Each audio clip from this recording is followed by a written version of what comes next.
Hello friends, എല്ലാവർക്കും പുതിയൊരു വീഡിയോയിലേക്ക് സ്വാഗതം.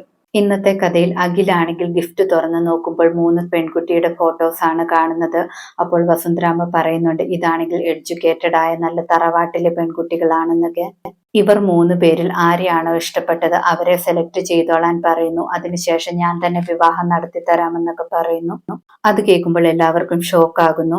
വസുന്ധരാമ്മ പറയുന്നുണ്ട്, ശ്യാമയുടെയും അഖിലിന്റെയും അവസാനത്തെ വെഡിങ് ആനിവേഴ്സറി ആയതുകൊണ്ടാണ് ഞാൻ കേക്ക് വാങ്ങി കഴിച്ചതെന്നൊക്കെ. ആനന്ദവർമ്മ അപ്പോൾ ദേഷ്യപ്പെടുന്നു, ഞങ്ങളെ എല്ലാവരെയും വെടികളാക്കുകയാണോ ചെയ്തതെന്നൊക്കെ ചോദിച്ചിട്ട് ആദിത്യൻ അപ്പോൾ പറയുന്നുണ്ട്, അമ്മയുടെ ഭാഗത്തു നിന്നും ഇങ്ങനെയൊന്നും പ്രതീക്ഷിച്ചില്ല എന്നൊക്കെ. അരുണും കുറ്റപ്പെടുത്തുന്നുണ്ട്. അമൃത അപ്പോൾ പറയുന്നുണ്ട്, അമ്മ ഇങ്ങനെയൊന്നും ചിന്തിക്കാൻ പാടില്ലായിരുന്നു എന്നൊക്കെ.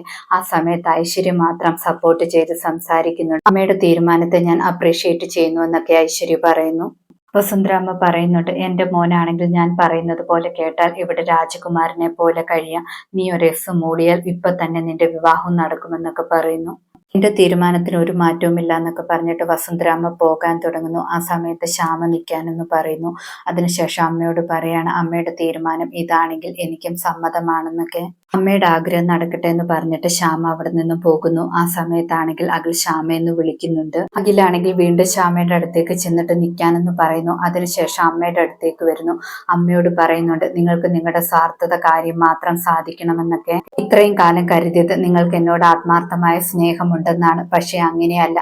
ഇനിയും തൊട്ട് അമ്മയും മകനും തമ്മിലുള്ള ബന്ധം ഇതോടെ അവസാനിക്കുകയാണെന്നൊക്കെ പറയുന്നു. അഖിൽ ശ്യാമയുടെ അടുത്തേക്ക് ചെല്ലുന്നു. ശ്യാമ അപ്പോൾ കരയുകയായിരുന്നു. അഖിൽ ശ്യാമയെ ചേർത്ത് പിടിച്ചിട്ട് പറയുന്നുണ്ട്, ഇവളെ ആർക്ക് വേണ്ട എങ്കിലും എനിക്ക് വേണമെന്ന്. അത് കേൾക്കുമ്പോൾ ശ്യാമ പൊട്ടിക്കരഞ്ഞുകൊണ്ട് അഖിലിന്റെ നെഞ്ചത്തേക്ക് ചായുന്നുണ്ട്. പിന്നീട് അഖിൽ ശ്യാമയും കൂട്ടി ഒരു ഹോട്ടലിൽ പോകുന്നു. അവിടെയാണെങ്കിൽ ക്യാൻഡിൽ ലൈറ്റ് ഡിന്നർ അറേഞ്ച് ചെയ്യുന്നു. ശ്യാമ അപ്പോൾ ചോദിക്കുന്നുണ്ട്, ഇതിനൊക്കെ ഒരുപാട് പൈസയാകില്ല എന്നൊക്കെ. അഖിൽ അപ്പോൾ പറയുന്നുണ്ട്, അതെല്ലാം ഞാൻ അറേഞ്ച് ചെയ്തിട്ടുണ്ടെന്നൊക്കെ. ഇന്ന് ഫംഗ്ഷന് നടന്ന കാര്യങ്ങളൊന്നും ഓർക്കാൻ പാടില്ല, അതൊരു ദുസ്വപ്നമായിട്ട് മാത്രമേ കരുതാവൂ എന്നൊക്കെ പറയുന്നു. ഇനിയും എന്റെ ശ്യാമയോടൊപ്പം എന്നും ഈ അഖിൽ ഉണ്ടാകുമെന്നൊക്കെ അഖിൽ പറയുന്നു. അതിനുശേഷം അഖിലും ശ്യാമയും ആണെങ്കിൽ പരസ്പരം കണ്ണിൽ നോക്കി ഒരുപാട് സന്തോഷത്തോടെ അവിടെ ഇരിക്കുന്നു. പിന്നീട് ആനന്ദവർമ്മയുടെ അടുത്തേക്ക് വസുന്ധരാമ്മ ചെല്ലുന്നു. ആനന്ദവർമ്മയാണെങ്കിൽ വിഷമിച്ചിരിക്കുകയായിരുന്നു. വസുന്ധരാമ്മ അപ്പോൾ പറയുന്നുണ്ട്, നമ്മുടെ കുടുംബത്തിന് വേണ്ടിയാണ് ഞാൻ ഇങ്ങനെയൊക്കെ ചെയ്യുന്നത്, അതൊക്കെ ഒരമ്മയ്ക്ക് മാത്രമേ മനസ്സിലാകത്തുള്ളൂ എന്നൊക്കെ പറയുന്നു. ആനന്ദവർമ്മ അപ്പോൾ ദേഷ്യപ്പെടുകയാണ്. അച്ഛൻ എന്താ ഒരു കാര്യങ്ങളും മനസ്സിലാകില്ല എന്നൊക്കെ ചോദിക്കുന്നു. അശ്വതിയുടെയും അരുണിന്റെയും കാര്യമെല്ലാം എനിക്കറിയാമെന്നൊക്കെ പറയുന്നു. അശ്വതി അരുണിൽ നിന്നും ഒഴിവാക്കിയത് താനാണെന്ന് എനിക്ക് വൈകിയാണ് മനസ്സിലായതെന്നൊക്കെ പറയുന്നു. അശ്വതിയുടെ കാര്യത്തിൽ അശ്വതി മാത്രമല്ലല്ലോ തെറ്റുകാരി, നമ്മുടെ മകനും തെറ്റുകാരനല്ലേ എന്നൊക്കെ ചോദിക്കുകയാണ്. അത് മാത്രമല്ല, അശ്വതിയുമായിട്ട് ശ്യാമ സംസാരിക്കുന്നുണ്ടെങ്കിൽ എന്ത് പ്രശ്നമാണുള്ളത്? അവളാണെങ്കിൽ നമ്മുടെ കുടുംബം തകർക്കാനൊന്നും ശ്രമിക്കത്തില്ല എന്നൊക്കെ പറയുന്നു. ശ്യാമയ്ക്കാണെങ്കിൽ ഈ കുടുംബം തകർത്തിട്ട് ഒന്നും നേടാനില്ല, ഇത് ശ്യാമയോടുള്ള ദ്രോഹമാണ് ചെയ്യുന്നത്.